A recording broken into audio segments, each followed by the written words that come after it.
si nedám cigaretu. Odídeš ten kurva, co... Dajte mi cigaretu. Dajte mi cigaretu.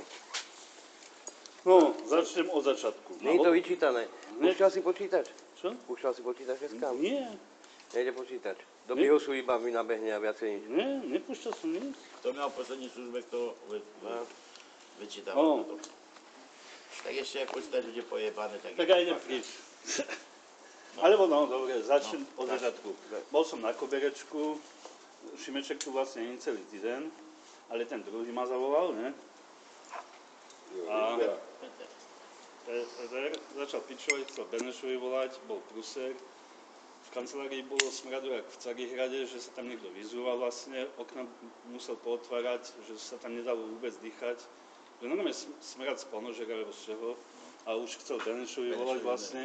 A vravím, tak skúste to nejak takto, vravím, neviem, dovravím, vravím, neviem, chcel mená tých dvoch, čo tam sedeli vlastne, čo tam boli. Tak som im musel mená nadiktovať. On si pre prípad, keby sa to opakovalo, tie dve mená necháva. A potom bude volať Benešovi, tak zatiaľ to nechal tak vlastne. Tak, proste skončené. No.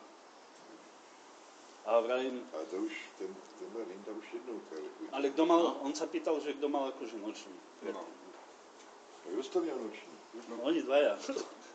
No to jsem měl, já on tam nebyl, nebyl jsem tam já a měl jsem celou noc otevřený Ty jsi okno. měl Roman Durik večer. To- No, ještě. Já jsem měl celou noc otevřený okno.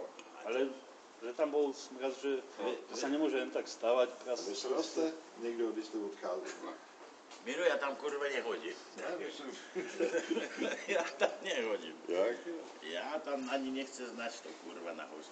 A že na budúce, jak sa to ide. Roční, já zapomněl, že 3K nejezdí v to, No. Máme mi to tak vypadlo,